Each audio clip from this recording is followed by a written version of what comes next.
नमस्कार। सुर्खियों के बाद खबरें विस्तार से। आपके साथ मैं हूं ललित प्रजापति। केंद्रीय कृषि कानून के विरोध में कल गरियाबंद के राजिम कृषि मंडी में किसान महापंचायत का आयोजन होना है। यहां पूरे छत्तीसगढ़ से 25,000 से ज्यादा किसान जुटेंगे। इस किसान महापंचायत में राष्ट्रीय स्तर के किसान नेता भी शिरकत करेंगे। राकेश टिकैत हो गए, डॉक्टर दर्शन पाल सिंह हो गए, योगेंद्र यादव, मेधा पाटकर, डॉक्टर देवेंद्र शर्मा, डॉक्टर सुनीलम, वो भी इस महापंचायत में शामिल होंगे। महापंचायत के लिए सभी तैयारियां पूरी कर ली गई हैं। किसानों का कहना है कि स्वामीनाथन कमेटी की सिफारिश को लागू करने, एमएसपी की मांग समेत कई मुद्दों को लेकर आंदोलन जारी है। देश के किसान विगत 10 महीनों से कृषि कानून को लेकर के विरोध कर रहे हैं और इस तरह से राजिम में कल महापंचायत का आयोजन होना है और उसकी तैयारियां की जा रही है। हमारे साथ किसान नेता भी हैं, हम बात करेंगे ये किस तरह का पूरा आयोजन होगा, कौन कौन से जो किसान नेता हैं वो आने वाले हैं।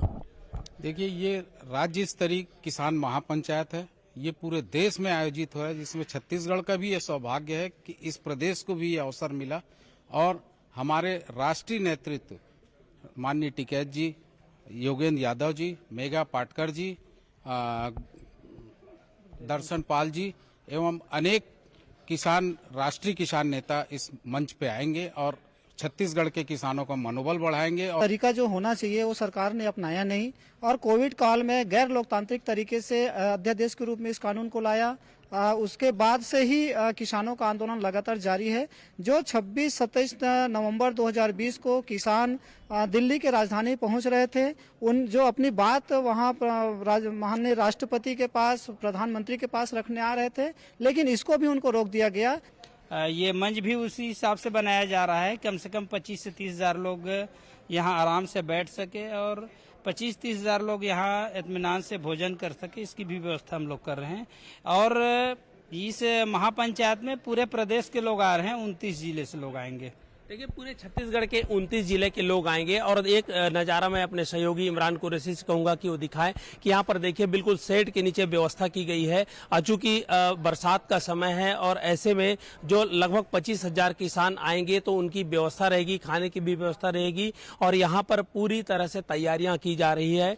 और जिस तरह से कल महापंचायत होगा और बड़े किसान नेता भी यहाँ पर आएंगे और छत्तीसगढ़ के किसानों को संबोधित करेंगे और जिस तरह से लगातार 10 महीने से किसानों का प्रदर्शन जारी है और वो लगातार इस जो बिल है उसे काला कानून मान रहे हैं, तो अभी भी यहाँ पर तैयारियां की जा रही हैं और जिस हिसाब से यहाँ पर प्रदेश के किसान जुटेंगे, कल एक महापंचायत में प्रदेश भर के पूरे जो है किसान एकत्र होंगे। कैमरा पर्सन इमरान कुरैशी के साथ युगल तिवारी, न्यूज़ 18 रायपुर।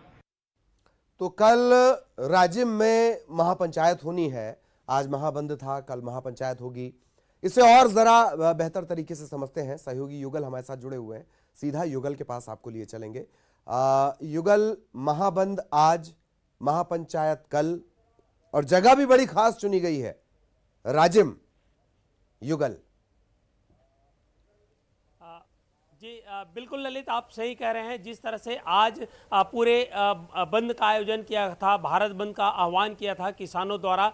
हालांकि छत्तीसगढ़ में इसे कहा जा सकता है इसका बंद का मिला जुला असर रहा, लेकिन राजिम में जिस तरह से तैयारियां की गई है, व्यापक तैयारियां की गई है, वहां पर सुरक्षा के भी पुख्ता इंतजाम किए गए हैं क्योंकि राष्ट्रीय स्तर के जो किसान नेता हैं, वो जो बड़े चेहरे हैं, वो वहां पर आएंगे और जो है प्रदेश के किसानों में एक संचार फूंकने का काम करेंगे। लगातार 10 महीनों से इनका प्रदर्शन जारी है और इसे किसान काला कानून मान रहे हैं। तो तीनों जो बिल है उसके खिलाफ में आगे की रणनीतियां तय की जाएंगी और जिस तरह से वहां पर तैयारी की जा रही है, सूत्र जो बता रहे हैं, हो सकता है कि प्रदेश के मुख्यमंत्री भूपेश बघेल भी वहां पर जाएं और जो है किसानों को पहले भी उनके आंदोलनों को समर्थन, शांतिपूर्ण समर्थन का उन्होंने घोषणा कर दिया है। तो जिस तरह से पूरे छत्तीसगढ़ के तमाम जिलों से किसान आएंगे और किसान नेता हैं वो जो दावा कर रहे हैं कि 25,000 से भी अधिक जो किसान है वो वहाँ पर आएंगे और इस काले कानून के विरोध में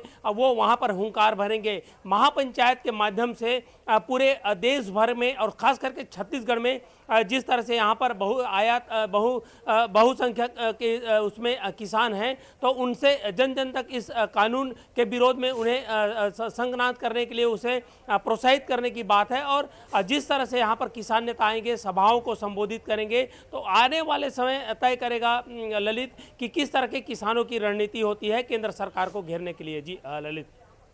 लेकिन यह तय है युगल कि छत्तीसगढ़ से एक बड़ा मैसेज देने की कोशिश जरूर की जा रही है। बहुत बहुत शुक्रिया युगल, और लगातार हमारी नजरें बनी रहेंगी, आगे भी इसका अपडेट हम आपको देंगे। इधर मध्य प्रदेश में गांधी जयंती पर बीजेपी और कांग्रेस कई कार्यक्रमों का आयोजन करेंगे।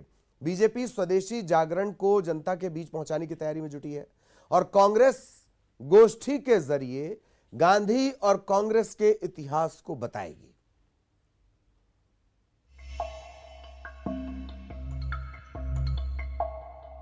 महात्मा गांधी भारतीय राजनीति में आज भी प्रासंगिक हैं, इतने कि उनके जन्मदिन 2 अक्टूबर को बीजेपी और कांग्रेस ने कार्यक्रमों के जरिए जनता के बीच जाने की तैयारी शुरू कर दी है।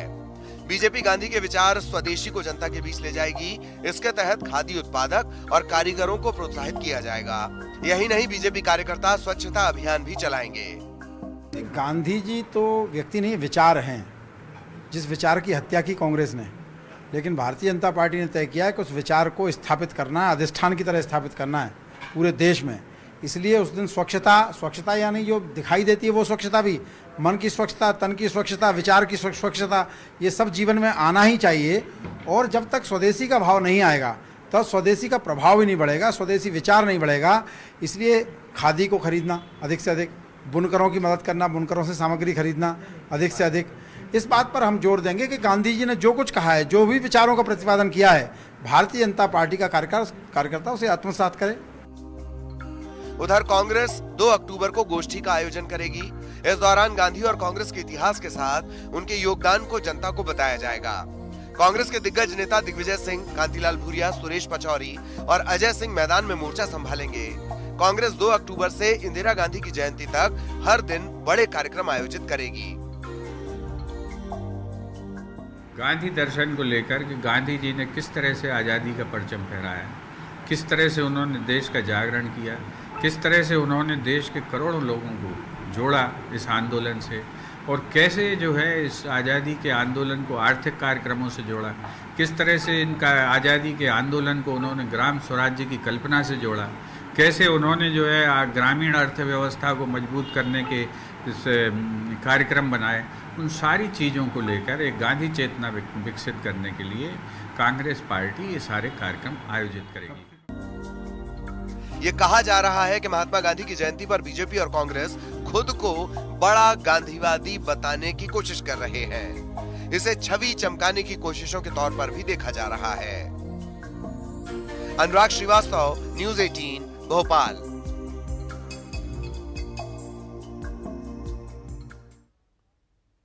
तो अब एक नए किस्म का गांधीवाद दिखेगा, गोडसे की भक्ति के साथ और कांग्रेस के इतिहास के साथ।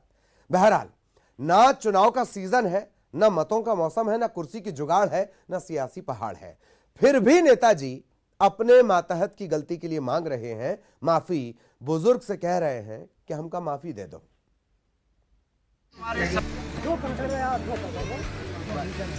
आदरणीय देवेंद्र सज्जनों, हम आपको बता देंगे हम सबके बीच निश्चित रूप से एक हमारे पगला सिंह जी अहरवार ने शिकायत की, उनसे पैसा यूपी के नाम पर लिया गया। मैंने तत्काल निर्देश दिए, उसके खिलाफ कार्रवाई होगी, विभागीय और पुलिस कार्रवाई भी होगी। इसके खिलाफ सर जो जिन अधिकारियों ने उस बुजुर्ग से पैसा लिया, नाम तो आए होंगे। अभी उसने बताया, अभी तो बुजुर्ग है 70 से 80 साल का, और उससे मैंने सर्राक कर ये भी कहा है विभाग की तरफ से मैं इस गलती के लिए माफ़ी भी चाहूँगा, और ऐसे अधिकारी कर्मचारियों को मेरा संदेश है कि उपभोक्ता के साथ। और कौन है कोरोना वैक्सीनेशन के रियल हीरो, किन के दम पर ये टारगेट पर टारगेट पूरे हो रहे हैं, इस रिपोर्ट में देखिए।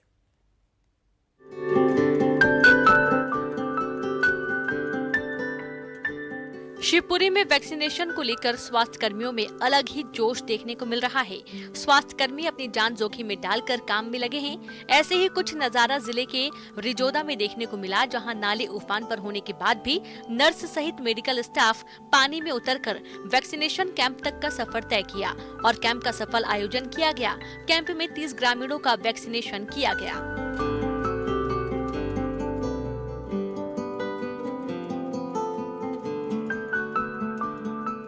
स्वास्थ्य कर्मियों की मेहनत और हौसलों का ऐसा ही एक और उदाहरण छिंदवाड़ा के तामिया और पिंडरई कला गांव में नजर आया। दुर्गम रास्तों और उफनती नदी के बीच ये स्वास्थ्य कर्मी 100% टीकाकरण के लिए अपनी जान की तक परवाह नहीं कर रहे। ये कर्मचारी उन इलाकों तक पहुंच रहे हैं जहां आवागमन के लिए रास्ता तक नहीं है।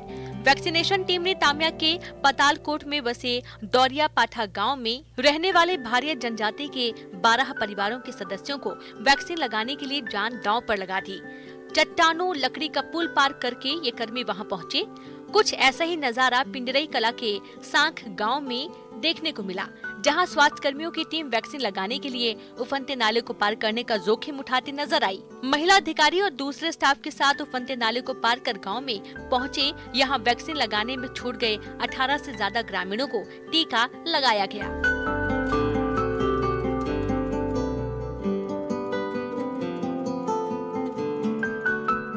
दुर्गम इलाकों में जान की परवाह किए बिना लोगों की जिंदगी बचाने के लिए स्वास्थ्य कर्मियों की टीम जो दिन रात काम कर रही है, उसकी हर कोई तारीफ कर रहा है। खासकर तामिया जैसे इलाके में जाना इन रियल हीरो की जितनी तारीफ की जाए कम है। न्यूज़ 18 के लिए छिंदवाड़ा से राजेश करमेले और शिवपुरी से अशोक अग्रवाल की रिपोर्ट। और अब सागर के बीना के पास आपको लिए चलते हैं, जहां ऐतिहासिक स्थल ऐरण है। प्राचीन वराह और विष्णु मंदिर गुप्तकालीन है।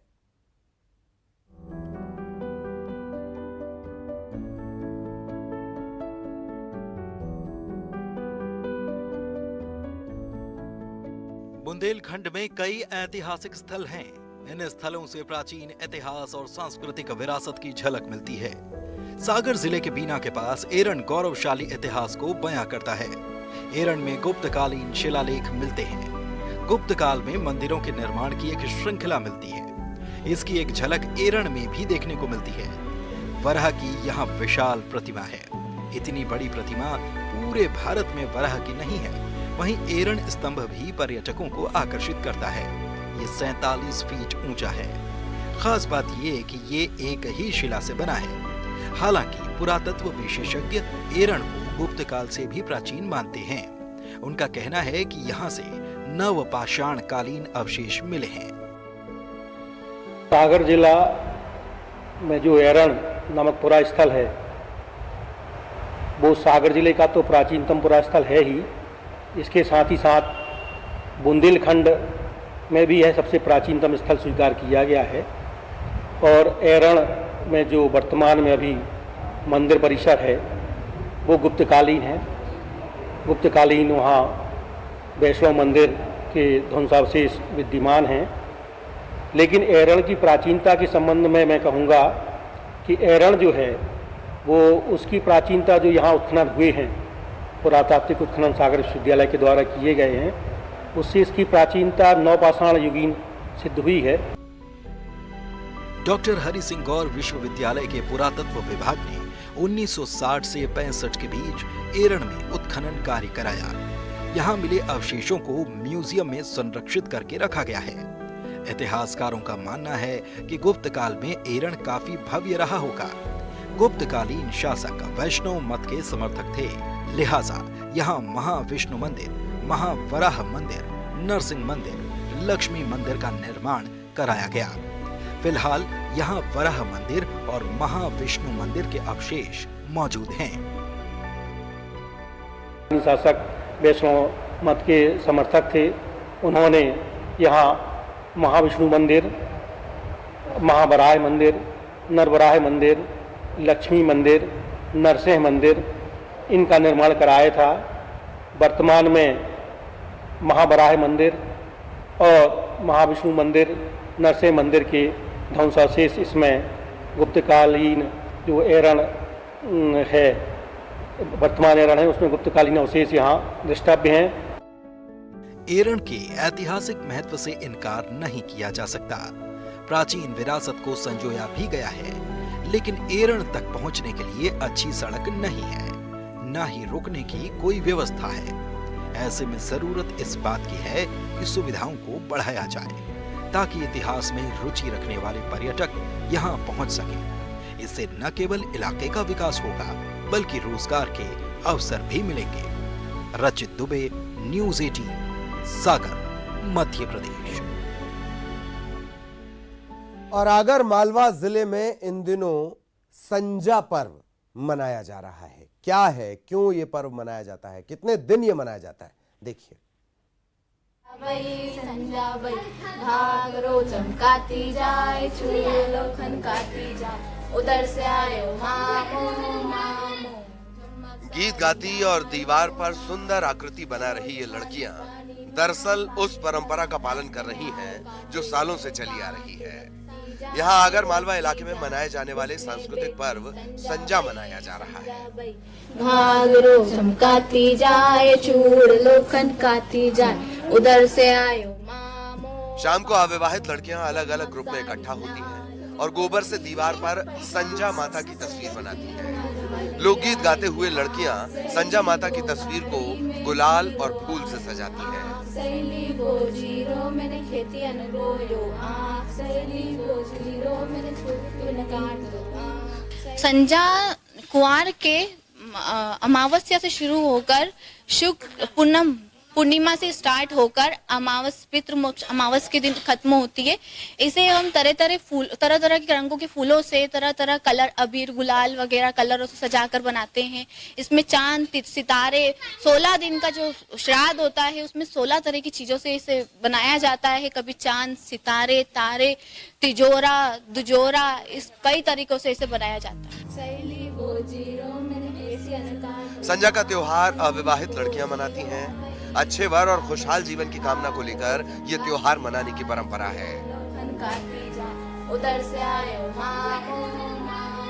संजा का जो पर्व है ये मालवा का पश्चिमी क्षेत्र में, जो मालवा जिसे कहते हैं, वहाँ मनाया जाता है। यह एक पारंपरिक त्योहार है जो कि मालवा क्षेत्र में ही मनाया जाता है, जिसे कुंवारी कन्याएं श्राद्ध पक्ष में पूरे उत्सव और आस्था के साथ मनाती हैं। यह पर्व माता से भी जुड़ा है कि यहाँ देवी का स्वरूप जो होती है संजा, जो गोबर से दीवार पर उकेरी जाती है, जिसे सुसज्जित किया जाता है फूलों के द्वारा। हालांकि बदलते वक्त के साथ त्योहार का स्वरूप थोड़ा बदला है। बाजार में अब संजा माता के पोस्टर मिलने लगे हैं, लेकिन ग्रामीण इलाके में परंपरा को अब भी पूरी शिद्दत और सादगी से मनाया जाता है। शाम होते ही लोकगीत की मधुर आवाज गलियों में गूंजने लगती है और माहौल भक्तिमय बना रहता है।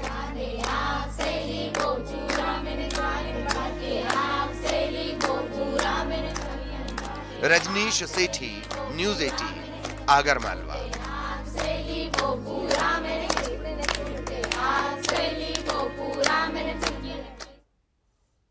तो ऐसा देश है मेरा। इसी के साथ इस बुलेटिन में इतना ही। नमस्कार।